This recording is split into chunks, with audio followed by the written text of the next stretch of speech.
ओम नमः शिवाय। दूसरा अध्याय पूर्व कथा। नारद जी बोले, ब्राह्मण अब आप मेनका की उत्पत्ति और पितरों के शाप की भी कथा कहिए। ब्रह्मा जी कहने लगे, हे नारद, मेरे पुत्र दक्ष की 60,000 पुत्रियां हुई, जिनका विवाह उसने कश्यपादि महर्षि के साथ कर दिया। उनमें स्वदा नाम बाली कन्या को उसने पितरों को दे दिया, जिससे धर्म मूर्ति 3 कन्याएं उत्पन्न हुई। उनमें बड़ी पुत्री का नाम मेनका, बिचली का धन्या और तीसरी का नाम कलावती था।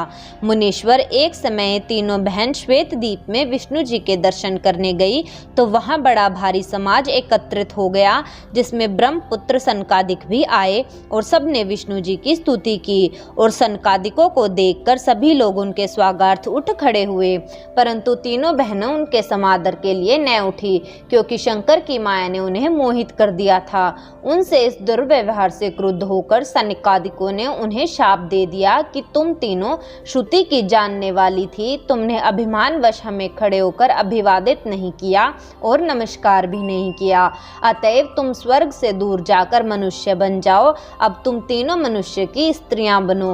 ब्रह्मा जी कहते हैं कि तीनों साध्वी बहनों ने चकित होकर ऋषि का वचन सुना और सिर झुकाकर उनके चरणों पर गिरती हुई बोली, मुनिवर्य प्रसन्न हो जाइए, हम लोग मूर्ख हैं, इसमें आपका कोई दोष नहीं है, अतएव ऐसी कृपा कीजिए कि जिससे हम स्वर्ग को पुनः प्राप्त कर लें।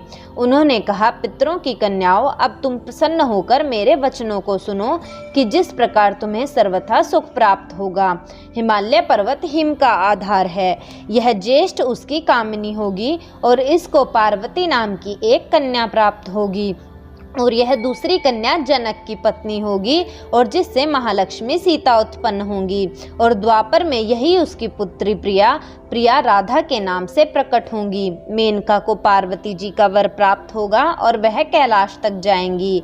धन्या जनक वंश में सीता को उत्पन्न कर शीरध्वज के मिलने पर वैकुंठ को जाएंगी। कलावती वृषभन को प्राप्त कर उसके साथ कौतुक क्रीड़ा द्वारा राधा के साथ जीवन मुक्त हो गोलोक तक जाएगी। भला तुम पितरों की कन्या हो, इसलिए तुम्हें स्वर्ग का विलास ही चाहिए, इसलिए जब तुम विष्णु जी के दर्शन करोगी तो तुम्हारा कल्याण होगा। मैना से पार्वती देवी उत्पन्न हो अपने कठिन तप के द्वारा शिव की प्रिया और धन्या की पुत्री सीता रामचंद्र की पत्नी होगी तथा कलावती की पुत्री राधा श्री कृष्ण के गुप्त स्नेह में बंधकर पत्नी होगी।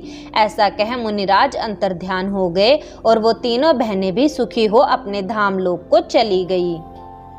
अगर आपको हमारी वीडियो अच्छी लगी तो इसे लाइक करें, शेयर करें और पूरी शिव पुराण पाठ के लिए चैनल को सब्सक्राइब करके प्लेलिस्ट ज़रूर चेक करें।